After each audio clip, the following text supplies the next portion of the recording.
tenia el cap ple de pensaments. Girava i girava. Semblava diferent, com si li indiqués el camí. La Joana es va fregar els ulls, com si hi hagués un remolí de pensaments flotant al seu voltant.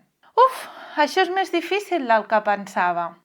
Benvinguts! Soc l'Anna de Santiago i avui estic aquí amb el Rufus per explicar-vos la brúixola de la Joana i la determinació de seguir el teu propi camí. Ens acompanyeu?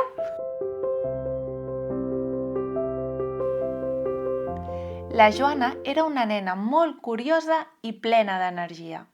Des de que es llevava fins l'hora d'anar a dormir, ho volia veure tot, descobrir-ho tot i entendre cada petit detall del món que l'envoltava.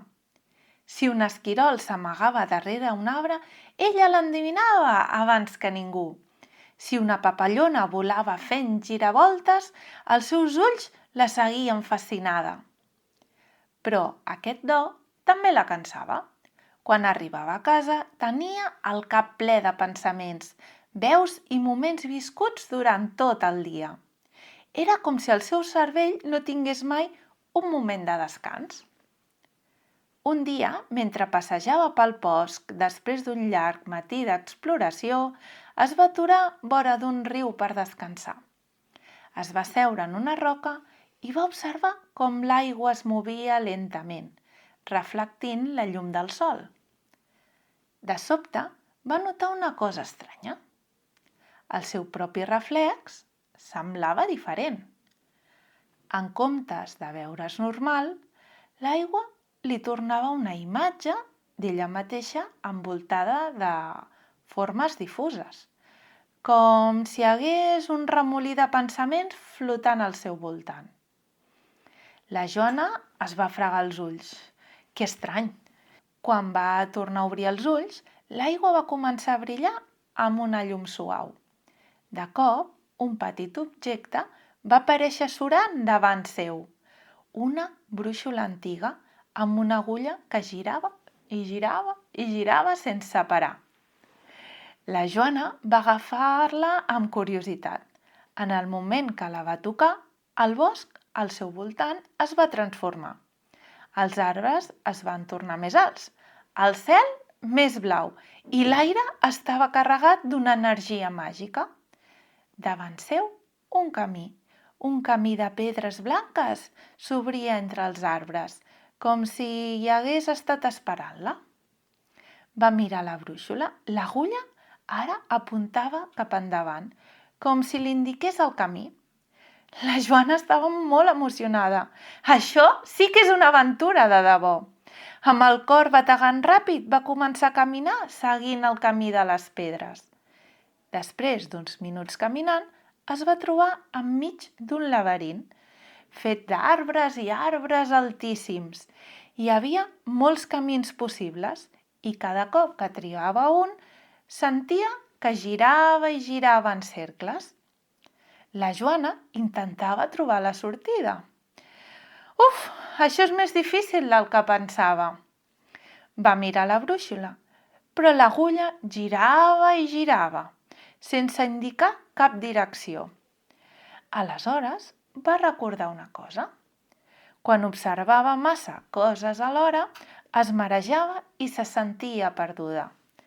Potser la clau no era mirar cap enfora, sinó mirar cap endins. Va tancar els ulls, va respirar profundament i es va concentrar en el seu cor. Quan va tornar a obrir-los, es va adonar que el camí correcte era just davant seu. Només havia d'escoltar-se a si mateixa. Va seguir avançant i va aconseguir trobar la sortida. Davant seu hi havia un riu immens, amb una altra brúixola gegant, dibuixada a la sorra de la riba, però no hi havia cap pont per travessar-lo. I com ho faré per creuar? Va mirar la seva brúixola i va veure que, per primera vegada, l'agulla s'havia aturat. Va recordar com havia confiat en ella mateixa al laberint i va decidir fer el mateix.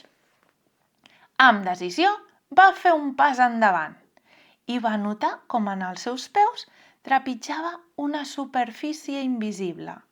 Amb cada pas que feia, una llosa de pedra apareixia sota ella, creant ponts fins a l'altra banda. La Joana, amb un gran somriure, anava passant pas a pas. «Sí, ho estic aconseguint!» Quan va arribar a l'altra riba, la brúixola va començar a brillar amb força. Finalment, la Joana va arribar a un llac tranquil, envoltat d'arbres platejats. A la vora hi havia una pedra plana amb una inscripció. «Mira't i troba la resposta». Es va agenollar i es va mirar al reflex. Al principi només veia la seva cara, però després va començar a aparèixer imatges de moments del seu dia a dia. Quan s'havia sentit cansada, quan el seu cap havia estat ple de pensaments, quan es preocupava massa per tot el que veia al seu voltant. Va comprendre que, per més que li agradés explorar, també necessitava moments per parar, respirar i mirar cap endins.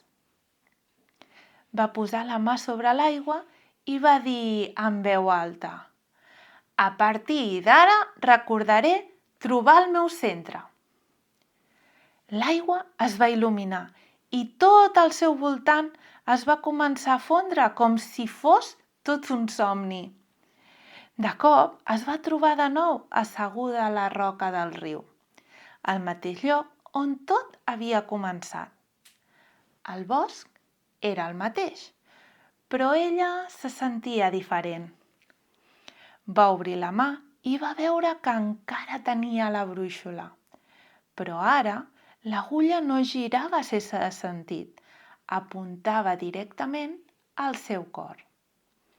Va somriure i es va aixecar, sabent que havia après una lliçó molt important. El món sempre seria ple de coses per veure, però també és important mirar dins seu i escoltar-se. Amb el cor ple d'energia, va tornar cap a casa, sabent que l'aventura més gran era conèixer-se a ella mateixa.